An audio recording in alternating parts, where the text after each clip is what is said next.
In today's video, I'm going to teach you how to recall an email in Outlook. If you've ever sent an email too quickly and wished you could take it back, Outlook has a helpful feature that can give you a short window to stop the message before it fully sends.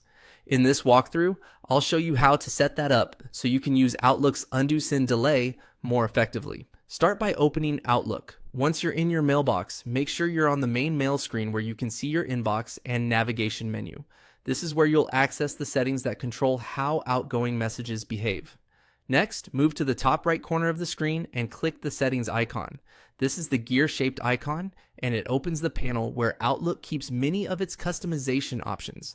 If you're using the web version of Outlook, this is the fastest way to get to the feature we need.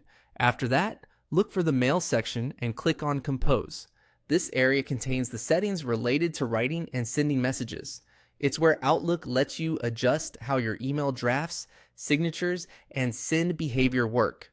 Once you're in the Compose settings, scroll down until you find the Undo Send section. This is the key part of the process. Here, you'll be able to choose a delay period.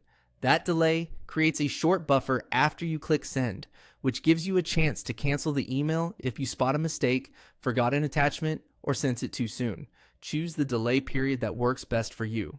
A longer delay gives you more time to react, but it also means every email will take a little longer to actually leave your outbox. For most people, even a few seconds can make a big difference, especially when sending important or time-sensitive messages. When you've selected your preferred delay, click Save. This confirms the setting and applies it to your Outlook account. From that point on, when you send an email, Outlook will briefly hold it before sending, allowing you to undo it during that window. That's all it takes to set up email recall through the Undo Send option in Outlook. Keep in mind that this is really a send delay, not a full retrieval of a message after it has already been delivered. So if you want a safety net before emails go out, this is a simple and very useful setting to enable. Thanks for watching, and I'll see you in the next video.